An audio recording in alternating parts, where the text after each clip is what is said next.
Justin Marshall, 81 Test veteran, the All Blacks. He'll be presenting this on Sky Sport. Joins us. Welcome back, mate. Yeah, thanks, Devs, and the same to you. And equally, mate, one day San Diego may very well have a rugby team, but who knows? Right at the moment, not quite. You watching much Olympics?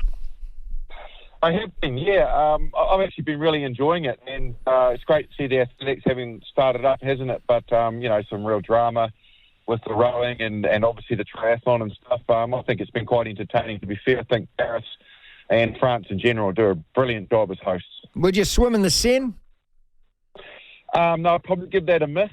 Yeah. I've actually I swallowed some, not on purpose, but when I was water skiing, a good gob full of lake water in Wanaka, which is supposed to be pretty pure, and I got in the fetal position for a couple of days after that happened to me. So I think the Seine is a long way off me wanting to get in it, that's for sure, if that's what Wanaka's like. Let's look at the All Blacks being named tomorrow. Who starts at 9? Look, it'll certainly, for me, depend on how fit TJ Perenara is. If he is fully fit and back up to speed and got over that knee injury that he had, I think they will start him in Wellington on his home ground, a ground that he knows well. He hasn't played for the All Blacks there for quite a while. Just to have that consistency, obviously, he was the starting halfback alongside Damien McKenzie. He hasn't done anything wrong to not deserve that spot, and I don't think he played poorly. But I certainly feel that the competition for who will be his reserve is certainly intriguing. Like Noah Hotham, I don't think Scott Robertson could have been more impressed with him, but equally Cortez Latama did nothing wrong as well. So that's probably more the point of interest for me. Look, hey, it doesn't mean that one of those youngsters won't be selected, but I think they'll probably go for the experience. There's an article in one of the major media websites, I can't remember which one, which I was reading, which says something along the headlines that the All Blacks want to give TJ the perfect hometown send-off.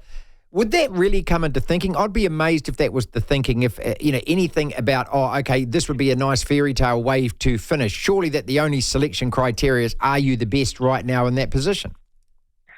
Yep, I feel so. Look, every coach thinks differently, but if I go back to my situation in the last test I played for the All Blacks, we had won the series against the Lions. It was 2-0, Eden Park, last test match that I was ever going to play for the All Blacks. I was leaving to go overseas after that, and I came off the bench. Graham Henry didn't start me on the bench. Didn't start me in that game. He started me off the bench. So in my mind, I certainly feel that coaches, they A, look to the future, but B, if they feel that they want to start a certain player, that nostalgia doesn't come into it. Yeah, he'll get a send-off regardless somewhere at some stage, but it's more about the test match, the time, the present, and what the team is doing in the now, rather than trying to sort of, give somebody that big send-off.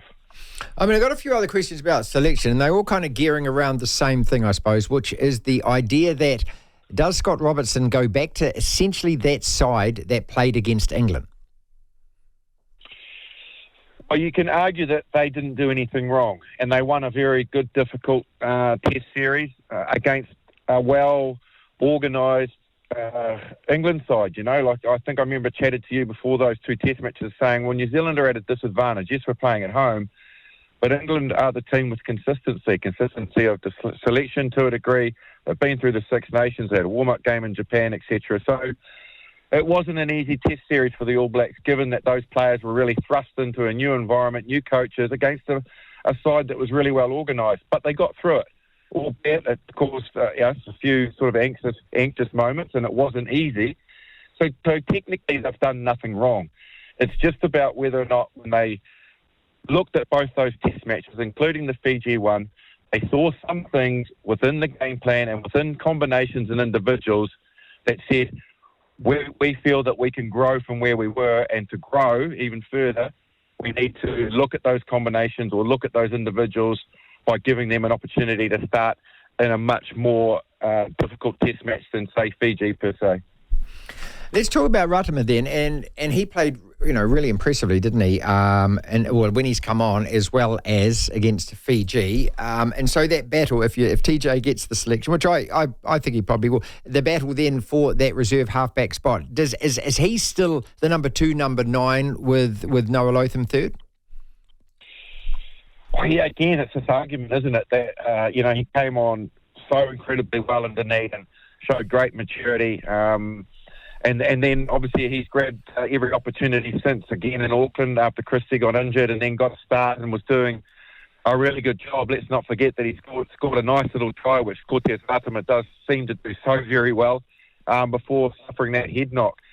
So you would think, as well as what Noah Hotham did, and I thought his performance again was equally as outstanding given the circumstances he had to come on for his debut test match, that Cortez Atama probably still deserves his opportunity to go out there and either start, but as you both and I probably suspect, it'll be off the bench because he hasn't done anything wrong, and he was proving to be a real impact player. And because of that, unfortunately, for Noah Hotham, I think he has to just sit and wait and bide his time until he gets his chance.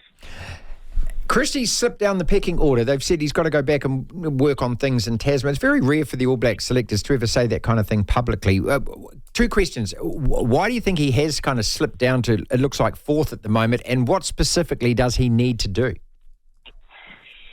Yeah, $1 million question, isn't it? But he will know that. He would have been told that. And just briefly, before I digress, I need to say that equally on the back of what I said about Cortez Atama, I certainly wouldn't be disappointed if Noah Hotham did get that opportunity, because he does. It's not to say that he doesn't deserve it. So, just want to make that point that it's certainly not a slight on him. But yeah, equally with Finlay Christie, I feel he's just a victim of not enough rugby recently, and probably his confidence levels were just a little bit low. He was under pressure as probably arguably the incumbent, and then TJ Perenara comes in out of nowhere, starts playing some of his best rugby he's played in many years, and there was a real spotlight on that position. And unfortunately for him, he sort of took a step backwards, and the two players that have come on, their efficiency, their clearance, their ability to break tackles.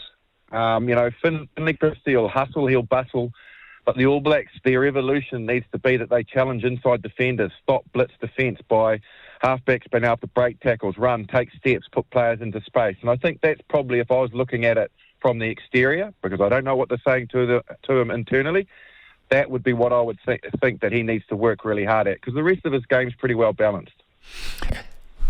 A running number 9, is that what you're getting at, Justin, that we need somebody who can actually spot a gap, maybe go blindside, maybe slip that first tackle? Yeah, but not overplaying that hand, because, like you say, you don't want to invite defences into the game by taking steps when you don't need to. But the ability for you to be able to just hold inside defenders, like you say, every now and then. Hotham bounced down the blind side a couple of times, and it just makes the defence uneasy. They can't push up on the other side, because all of a sudden there's a line break or an opportunity to bust the advantage line on the other side of the ruck, because the halfbacks challenge that. And I think the more that we're able to do that and just ask questions of the defence so that we're not predictable. That's what we need to be, unpredictable in our attack, by offering these different equations. If I think about it, Marty, I think about when George Gregan and Owen Finnegan came up with that nice little, Gregan took a couple of steps, drew that pillar defender in, and then he had that little around the back pass to Owen Finnegan and punched holes there. And it worked. It worked incredibly well. And then all of a sudden everyone was trying to emulate it. But equally, I know that my pillar defenders, All Black pillar defenders, and me got really worried about it, because they made line breaks off it. So all of a sudden you kind of have to plug that hole, hesitate, frees up space for others. So that's, that just that little innovation makes a massive difference to what defence sees.